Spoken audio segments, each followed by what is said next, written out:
Hello, this is Inherently Human, a podcast that now sports no less than, 8 episodes. And Aiden DeBoard is my podcast mate. I'm here. And he's snacking between episodes. It looks kind of delicious. He got it from one of the food carts on campus at Portland State University. But shout out to Dogs and Fries food cart. They have a hash brown meal. They serve it all day. yes, And I got the triple hash, which is 3 layers of hash browns, sour cream, jalapenos, avocado, egg, tomatoes, sauce. so you're telling me that while it's not exactly vegetarian, it is meatless. Is that right? Or you don't actually know I have what's no in idea. there? I'm pretty sure there's meat in it. I'm fairly certain. Well, I can see that there is a lot of potato there. Oh, hell yeah. I mean, That's the best part. Oh, there's cheese, too. yes. Cheese. And some sort of sauce, which looks like Thousand Island or some such. I think it's a sweet chili mayo. Okay. Yeah. Well, Well, whatever it is, it's incredible and delicious, and it was actually pretty cheap. Ugh. Oh, God. okay. Well, Excuse me. that was a fascinating little Segment. Yeah. Yesterday, you shared with me that you got up at 4 a.m. To be at the Recreation Center of Portland State in order to open the facility. And then, I don't know, when I talked to you, I guess it was like 3-ish in the afternoon, and you were going to go home and go to sleep. I didn't get to go home. Oh, I'm sorry, I didn't hear that. Well, I was saying that by way of a lead-in to a discussion, perhaps, of sleep in general. Okay. But I don't know that we need to go there. If, in fact, you think you have a topic that would somehow be more compelling to us, I'd be willing to go with that. I don't, fortunately.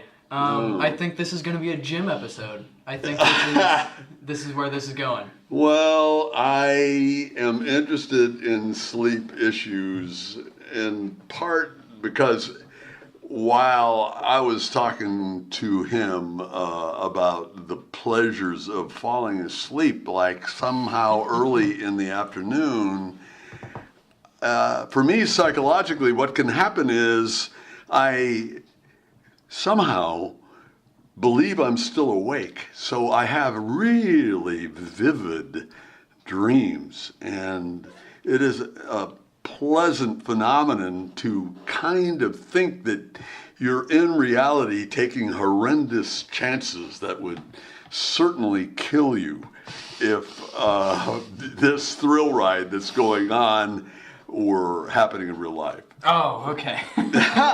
You know, it's like flying in dreams. I don't know if Right. you've ever done that. I mean, unfortunately, I don't really have memory of my dreams. At all. I have a memory of one. In your entire life, one. Yeah, and that was only because it was recent. The dream itself was Okay, we're going to analyze this. Probably the people at home, inevitably. You know, whatever you say now, it's on the record. It's recorded. I'm yeah. under oath. Okay. So, the night that I had this dream, I was looking in the mirror for quite a long time. You mean prior to falling asleep? Falling asleep, okay. yeah. And I was looking at my hair. By the way, he has kind of cool hair. He's got hair down to his shoulder blades. I like that. I think that takes a lot of care. But that's an aside. Sorry, I interrupted you. But you were looking at your hair. Yep, I had just finished brushing it. All right. Yeah, so you're kind of proud of it. Oh, I'm super proud of my hair. That's Nice. my defining feature. All right. So my hair, and I was thinking like, maybe it's getting a little bit long, you know? I don't know how you would decide that, but anyway. Well, I threw it over my shoulder, and it almost went to my nipple. Yeah. And I was like, this is pretty Just long. a little long. Little long. Even by my standards. Yeah. And so, but it's a family thing, so it's okay. All right. And that night, I had a dream that I lost my hair. No! Yeah. Wow. And it was weirdly traumatizing. I guess. I mean, if in fact, well, I've had dreams where I think my teeth are loose. Oh. I don't know why I would have a dream that horrible. So I guess in some way it manifests a possibility of loss. So you're dreaming that you, who have really kind of lush, long, blonde hair, Yeah. it's all. Thank you. It all went away in your dream. Yeah. Why? Do you know? I have no idea. Well, do a little psychoanalysis of yourself. So subconsciously, I knew that I was thinking about it. It was the last thing I thought about before I went to bed that night. Okay. You know? And so in my dreams, it kind of triggered a response to, what if I lost it all? What if I did actually cut my hair? What would that be like? Oh, It was crew cut. pretty much my brain being like, dude, that is such a terrible idea. Don't cut your hair. What are you doing? And so I didn't question it. And I was like, all right, I'm not cutting my hair. It's too good right now to lose.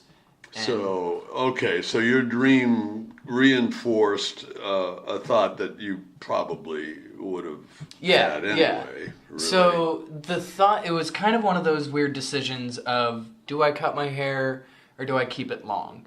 And subconsciously, Oh, through wait, you mean, dreams- okay, I just want to clarify by backing up. yeah. You were looking in the mirror and you said to yourself, do I want to keep this long hair Mm-hmm. or do I want to join the mainstream and Right. have shorter hair? Yeah. Okay. And then your dream answered it for you. Exactly. And it was essentially what my deep desire, you know? My subconscious made a decision for me based off of what I really did want. Yeah, I And like that was that. to keep my hair. I like that. Yeah. That's convenient. Your brain, you put it on automatic pilot and it solved your, My issues for me. exactly. But what were you thinking about when... Are you lucid dreaming? When you I fall have had asleep a now? few. I've had a few lucid dreams. Okay, yeah.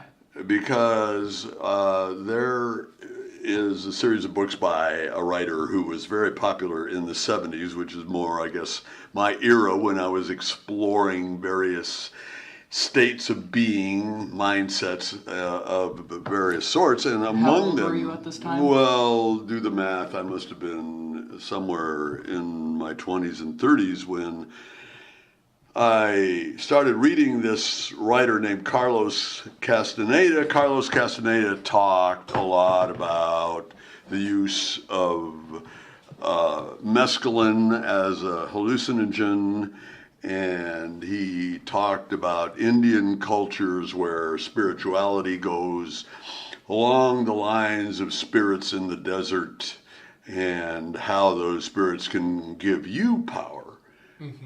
And really, some of the tenets of what Carlos Castaneda said in these books is still with me, and I kind of practice it. But one of the things that he talked about was really trying to really working at the idea that when you fall asleep, try to be aware that you are dreaming. Try to retain some, I don't know, mobility. Consciousness? Yeah, I guess. Just some certainty that you're in a dream, but the dream is not controlling you. You control the dream.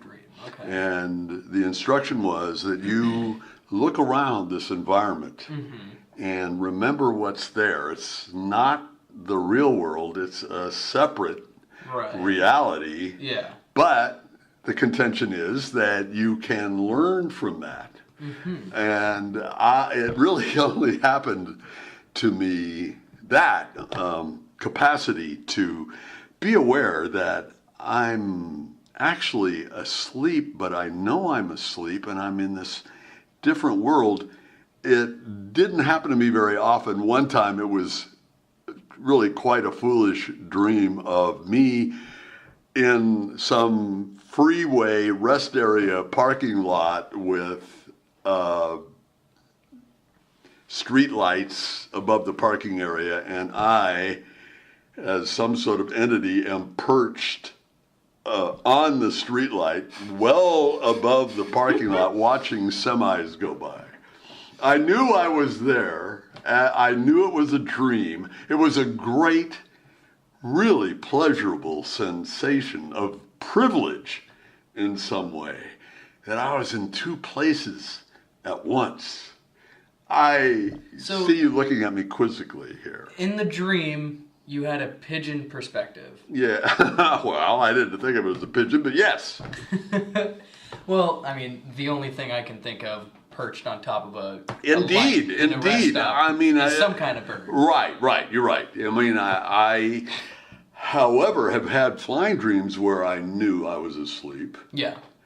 and I sometimes did backflips Ooh. and would aim for the ground because I knew without question that I couldn't possibly be hurt. So I dove at the ground, and at the last minute, as I remember these dreams, and I had more than one, I'd just swoop up Yeah. and be away from it. It was extremely exhilarating. Really a phenomenal feeling to have that happen. I haven't run into a lot of people who've had that kind of experience. I've run into a few people that have had sort of fragments of that. Yeah. But nothing so dead set, so vivid. Right. Yeah. At least to my knowledge, the people I know haven't had dreams like that, like I have. However, I was reading an article just the other day about alien abduction. And the theory among psychologists today is that alien abduction is actually a dream phenomenon where, and this is true, you can actually sort of fall half asleep. Yeah. So that you're aware, for example, that you're in your bed, in your bedroom, but there are entities around you. Isn't that like sleep paralysis? Sleep paralysis is a part of it. Okay. That it's literally true that one safety feature humans have when they fall asleep is they become paralyzed to some extent so they can't sleepwalk and climb over the balcony on a 17th story building and fall to their death. Right. So people do get paralyzed when they fall asleep. So if you're lying in bed and you think you're awake, but you've actually fallen, for all intents and purposes, asleep, Yeah. one, you're going to be paralyzed. Yeah. Two, the events that take place are actually in the dreamscape. They're not really going on. Yeah. I know that that's happened to me. I remember one night, well, being absolutely certain that there were entities. I just got a chill, by the way, thinking of this. There were entities around my bed watching me, and I didn't feel particularly threatened. I mean, I wasn't happy they were there. Yeah. But in some way, there was a little bit of a thrill associated with that. And now I've read an article recently that said that experience is shared by many, many people, and it is often interpreted as people coming from a flying saucer and examining you. So, I don't know. Yeah, that alien abduction is a paralytic dreamscape. Yeah, where you can't move, you feel powerless, you feel entities around you. And I mean, all I did, there was not a lot of drama to this scene. There were just these cloaked figures around my bed. Yeah. Yeah, and they didn't do anything to me. They didn't take some proctological instrument and look at Right. me or something like that. It didn't happen. But maybe it does with other people. Maybe, and not to start any conspiracy here, but maybe that's what the government wants you to believe.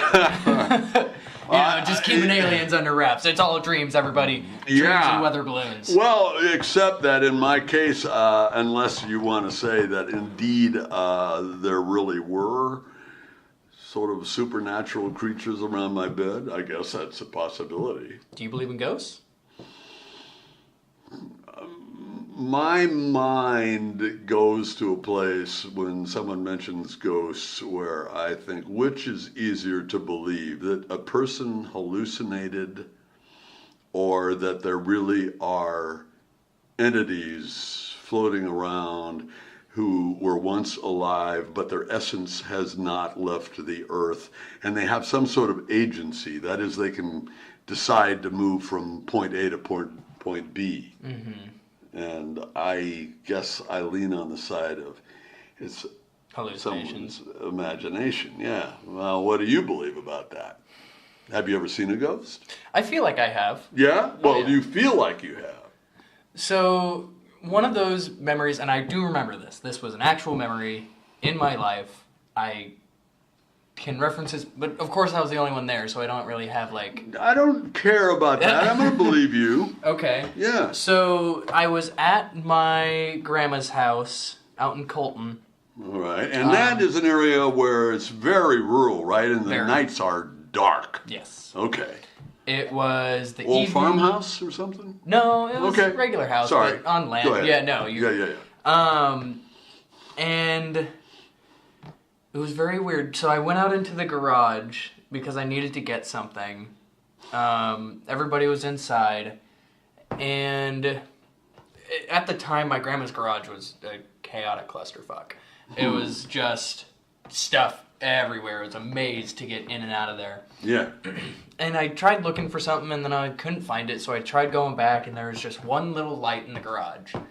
And I remember seeing a figure, like a shadow, on the fridge. And it was moving. It was a moving shadow. So there was a refrigerator in the garage. Mm-hmm. The light was on. Yep. And you saw a shadow, or was it like a dust cloud of a figure? It was a shadow of a person projected onto the fridge. And I was on the opposite side of the light bulb. And so my shadow couldn't have been projected onto the fridge. Yeah. Did it move? Or Oh, yeah. It did move. Mm-hmm. It continued to stay in your field of vision. Oh, yeah. It was there for a while until I got too scared and left. Huh. I sprinted the fuck out of there. Did you really? How old were you? I want to say I was 6, 7. Okay. I was pretty young. And it stuck with you. Mm-hmm. There's a theory, or at least within supernatural theories, that ghosts or spirits will more likely, I don't want to say expose themselves, but will show themselves. Appear. Thank you. Yeah. Appear to children more than they will adults. And that might be kind of a case for your theory that it's a hallucination, an imagination thing, because obviously children will have more active imaginations than adults will. Possibly. Possibly. Though you were standing up, so you couldn't have been half asleep. It wouldn't be that. No, I was fully awake. Yeah. And I was far more awake after I got out of the garage than I was when I went in.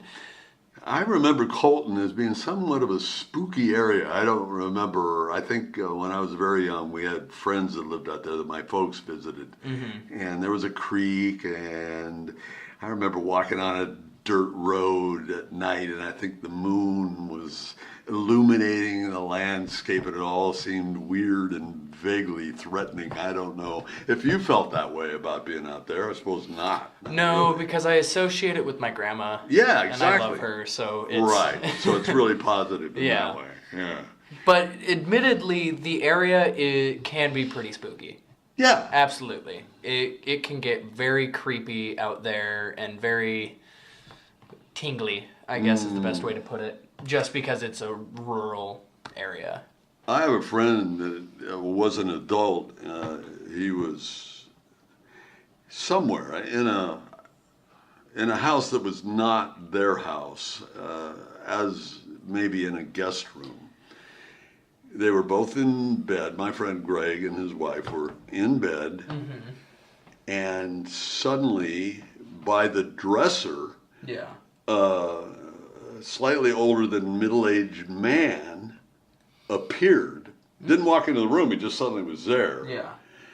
And he turned to them as though he actually saw them Yeah. and regarded them for a moment, then turned away and then disappeared.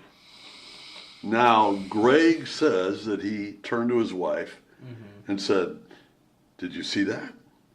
And she said, "Yeah."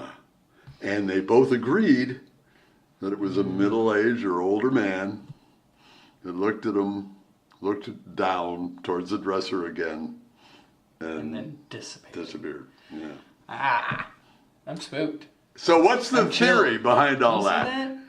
Yeah, I'm feeling it too. It's great about ghost stories, man. I wonder if that means that we secretly do believe in ghosts. Well, you didn't deny that you believe in them. Ghosts Yeah. are 100% real. I have no doubt in my mind about that.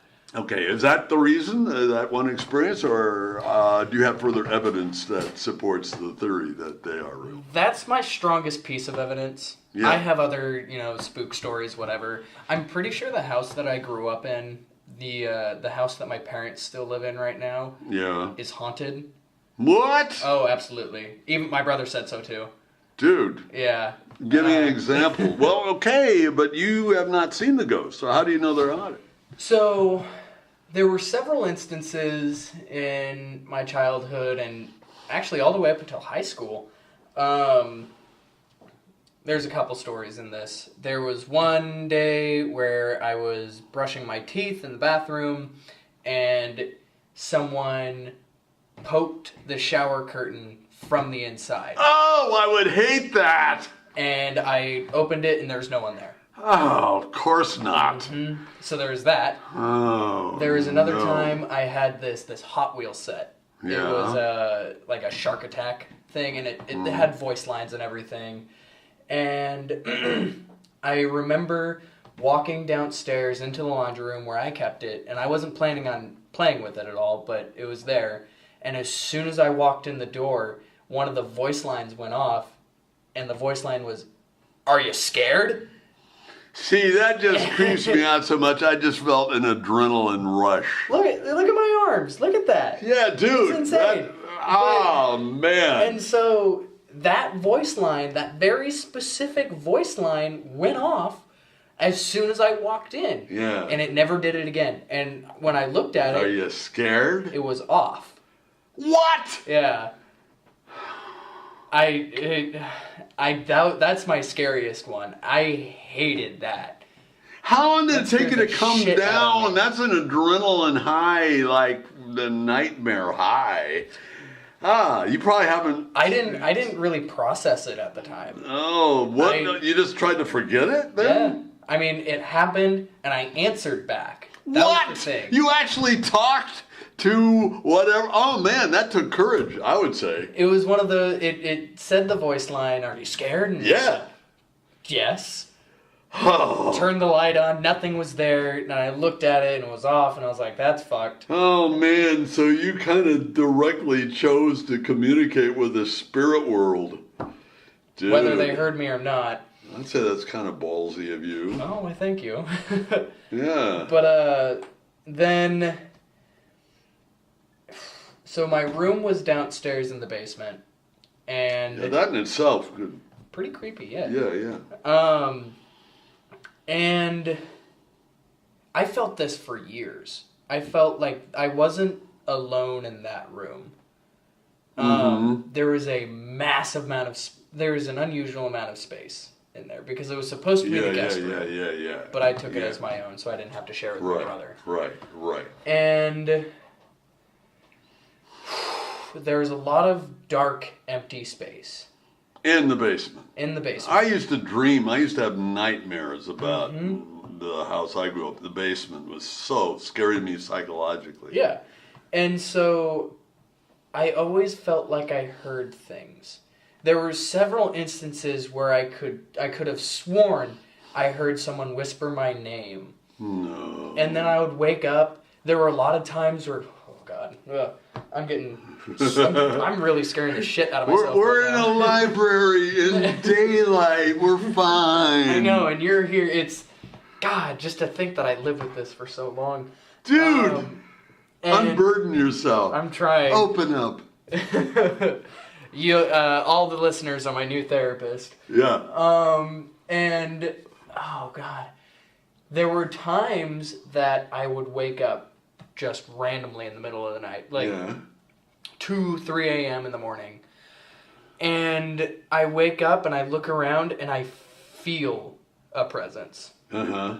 I can feel that there's something else going on. That I feel watched.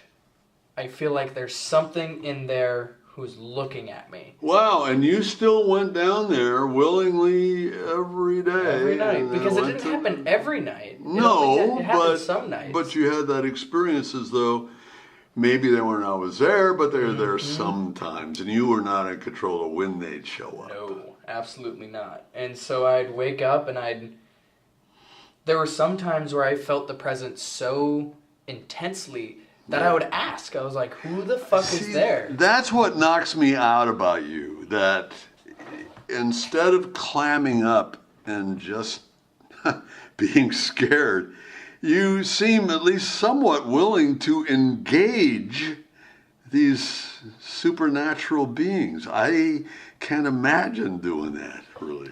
The reason I think I'm able to do that, or at least in any capacity, really, is because if they wanted to hurt me, if they wanted to threaten me, if they wanted to kill me for any matter, they would have done it already.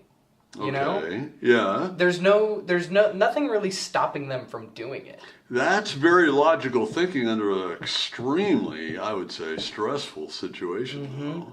And you had the capacity. You have the capacity. Maybe that's why you're a good lifeguard, because you can keep your sanity under intense pressure, huh? Maybe? Or I lost my sanity years ago, and then I'm just surviving without it. Just crazy as a loon, and the girls, of course, you talk to the spirits. Yeah, it's gonna be there. You know, talk to it like your friend, and you can't be afraid of anything. But that's generally my thought on it, is that, you know what, if I can speak to a ghost, first off, that's pretty kick-ass. Secondly, that's a good story. Thirdly, I don't know if I really had a third for that. If I talk to a ghost, what can I expect? I'm sorry, I interrupted you. Please say what you just said. No, it didn't really matter. It was, what can I learn? Well, I would say thirdly. Now I've lost the thought. This is real time, and now I've lost the thought. But you know, in my case, I had a very scary event one night when I lived in Minneapolis.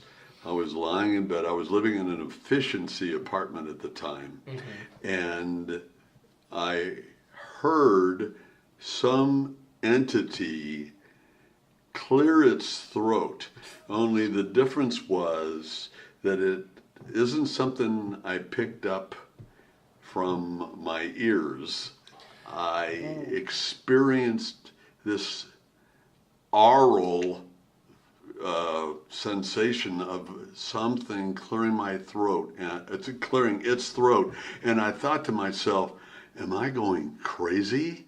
Because now I've had a schizophrenic experience that I'm lying innocently in bed and something clears its throat that has the capacity to communicate directly with my brain. So let me try to deconstruct this a little bit. Yeah. So whatever entity may or may not have been there, cleared its throat, but you didn't hear it. Didn't hear it. It was though. But you felt it. Well, I'm saying in a sense I heard. It's hard to. That's a difficult concept. The way that it sounds like to me, like when any amount of speaking or rumbling, or if I do that, you can kind of feel the vibration of it. Right. You know, is Yeah. that what it was, or Well, here I was freaked because it really did have implications, I thought, for my mental stability. Right. That somehow, well, you know, the idea, I think everybody would be afraid, you know, I got voices in my head and they're telling me what to do, you know, that kind of thing. Yeah. So I thought that this was just a preliminary. Okay. This, Yeah. whatever it was that could now talk in my brain, cleared its throat. The next step is it for it to say words to me. Oh. See. Okay, so almost like a premonition kind of thing. Yeah, I mean, okay, clearing its throat is one thing, but now it's going to start talking. Right. It's done the criteria of talking. Yeah, The testing, you know, and now it's going to say words. Jim. Yeah. Yeah. And I went, luckily, at the television station I worked for, there was a PhD in psychology who did reporting. And he told me that there are 2 states that have to do with dreams, yet again, Ooh, coming back. where at the beginning of the sleep cycle, it's possible for you to be unaware of it. And that was probably what happened in my case. He said, believe it or not, you dreamed clearing the throat. This was, whatever the source, you actually dreamed clearing the throat. Now, this happened, you look doubtful about that, but the fact is it happened many, many years ago. It's never happened since. But that case, nobody's going to remember this, I guess. I've remembered it because these words were like me holding on to sanity. Right. When you go to sleep and something like that happens to you, it's called a hypnagogic state. I don't know how to spell it. Hypnagogic state. Hypnagogic. That's what happened to me. Yeah. Evidently, it's like I heard this or experienced The clearing, something yeah. clearing its throat. Right. If it happened when you're waking up, it's called hypnopompic for whatever reason. So it's common enough that it's been identified, Yeah. labeled Right. by the psychological community. Yeah. Somehow. So the instance of hearing and or seeing things in the process of falling asleep and waking up. Yes, right. The difference for you in the refrigerator in the garage and the shadow that appeared was I was fully it awake. wasn't obvious that you could in any way be asleep. And in the case of my friend Greg, with the older man who appeared, looked at them, and then disappeared, There was they a both witness saw to- it. yeah. They both saw it. So those things have never happened to me. Right. But I've run into people who, well, when I lived in Minneapolis, I became good friends with an Episcopal priest who had to hear the confessions of alcoholics. Right. And In the he- booth and all that. And yeah, he had to counsel them, and he heard lots of ghost stories. Really? Yeah, like one time there was a real bad operator, bad guy, who had a sister. Okay. Now, the bad person got somehow in the army and went to Vietnam and was killed. Okay. All right, so the sister is in the family home, and she is upstairs, and she Yeah. walks by what used to be his bedroom. I'm getting Right. a huge chill right now. Yeah, no, I'm... Because he opened the door and said, "Get in here!" Jesus oh, I'm Christ. sorry. He said, "Get in here." Oh my God.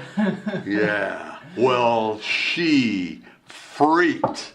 And she went running to her bedroom. Yeah. And spent the night under the sheets, terrified to do anything. Okay? So I asked Father Bob, Yeah. what would have happened if she had gone into Gone into the the room. bedroom? And he said, I don't know how he thinks he knows this, he said that he thought that she would have had a psychotic break. that she would have just been so overloaded she couldn't think anymore. That would make sense. I mean, Yeah.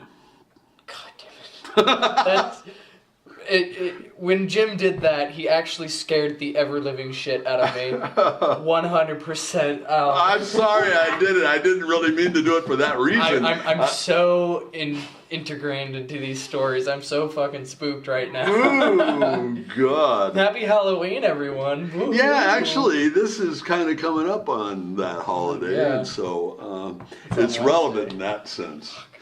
This is our Halloween episode. No, he had real stories.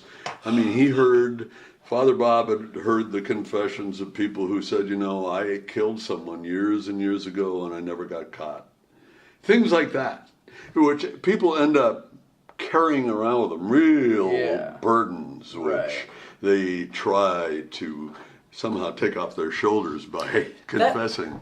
I mean, if people are seeing their victims as ghosts or anything like that, I would think that's more of a guilt projection. I would think so too. Yeah. Yeah. That makes sense. But in the instance of this lady and her brother, I mean, that's an entirely different situation. Right, and she's confessing it to a priest because she wants spiritual comfort. Right.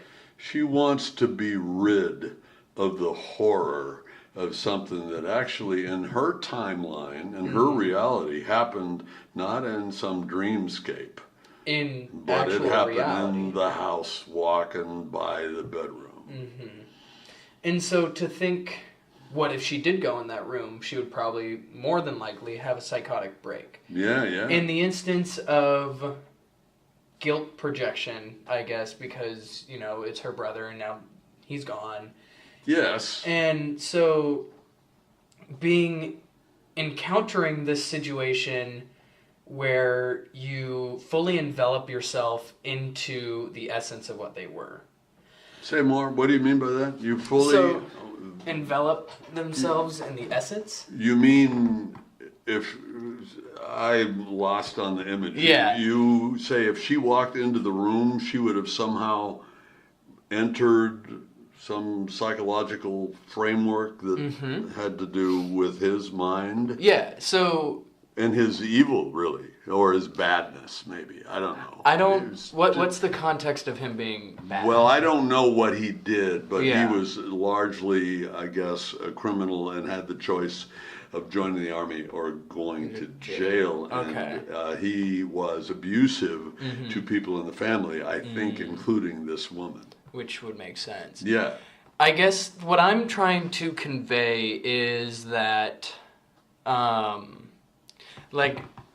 in my home, or at least my childhood home, Yeah. when I walk by my sister's room, or even now when I walk by my sister's room, I mean, I feel there's a certain vibe. There's a certain...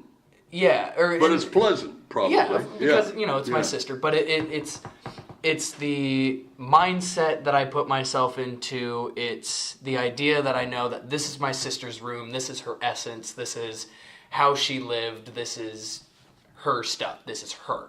Yeah. This is the room that embodies her. No, I still dream. I mean, I haven't been in that house in decades and decades that I grew up in, but I dream about it fairly frequently. Exactly. And so you understand the feeling, the vibe, and the essence of places. Yes. And so I guess what I'm trying to convey is that if she walked into that room, the room that was very specifically her brother's, and had so much emotional baggage associated with it. The baggage, the visual, the room itself, everything coming together.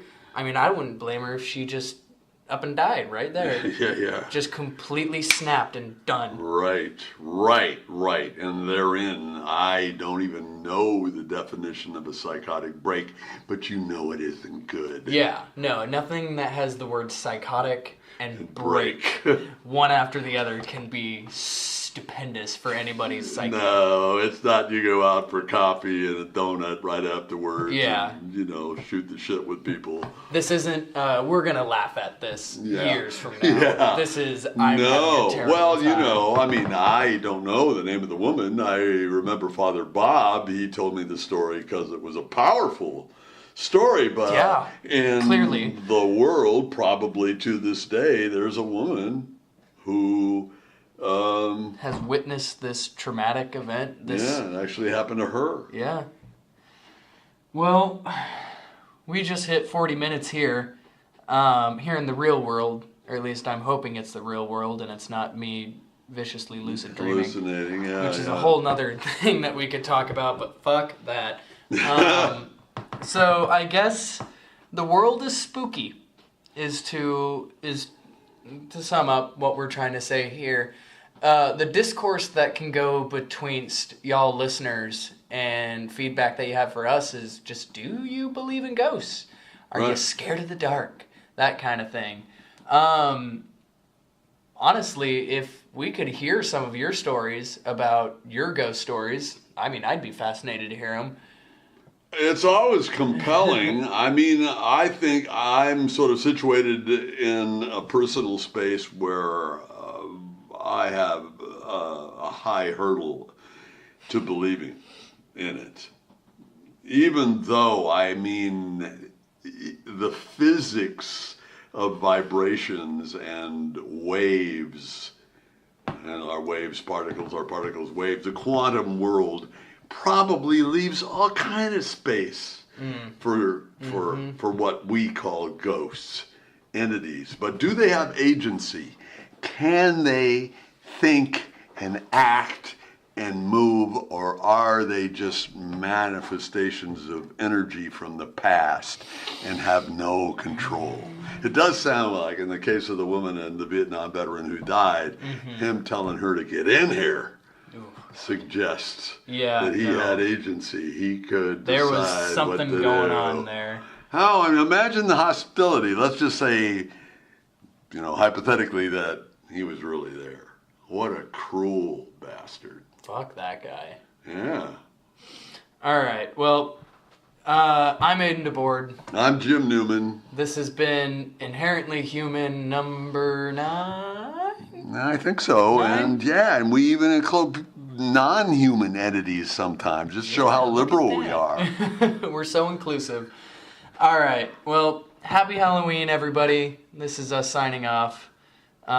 Stay safe, trick or treat, and talk to ghosts. Yeah, look forward to hearing from you sometime. Eventually.